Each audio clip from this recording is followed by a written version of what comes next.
لە باکوور لە باشوور و ڕۆژهەڵات و ڕۆژئاوا کە تووشی کێشەیەکی وا بن تووشی قەیرانێکی وا گەورە بن ئێمە دەبێت بە هەموو توانایەکمان پشتگیریان بکەین و هاوکاریان بین و کەمترین شت کە بتوانین لە بۆیان بکەین و هاوخەمیان بین ئازاری پێ بچێشین ڕاستی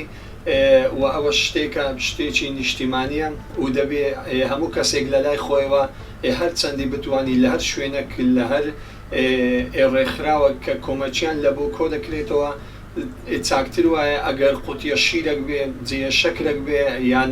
هەر شتێکی تربێت کە پێداویستیانە لە بۆیان ڕەوان بکرێ. ئەم کارە ساتە دەرهەش برایمە کوردی ڕۆژئاوا تێتەکردن کاری سەیەکە گەلەکە مەزنە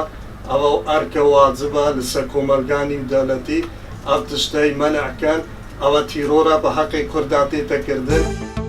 بەڕاستی شتێکی زۆر ناخۆشەکە کە خەڵکی کورد دەکوژرێتە کە ئەوانیش کوردن لە کوردستان دەژین هەر سەر بە کوردستان ئەومان هەر کوردین خەڵکیمە دەکوژرێتن ئەو منداڵانە ئەو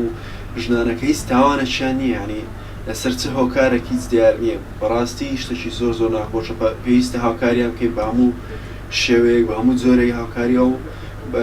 منداڵانە و عایلانە بکرێت ئەو کوردە سووریانە و جا هەر جۆرێک بێرچوون لایەک بیت گرنگ ئەوەیە کووردە. گوربەتە سەدان ساڵە ئەوها ینی خۆی داوای دەوڵەتێکی خۆی دەکات دەوڵەت چارەسەری خۆی دەکات داوای حەق و مافی خۆی دەکات مافی نییە لە هیچ وڵاتی ئەگەر لە چیلۆ خارج لە ئەمریکا هەر وڵاتێک چت پێ نادەن دەرێت و دژمنی نازام دژمنی تورکیە نازام دژمنی کێندەری ئێمە چی بکەین ئێمە دژمنی چین ئێمە عەدالەتمان دەوێت ئێمە خاکی خۆمان دەوێت ئێمە هەر شتێک ئەوەمان دەوێت زیاترمان ناوێت.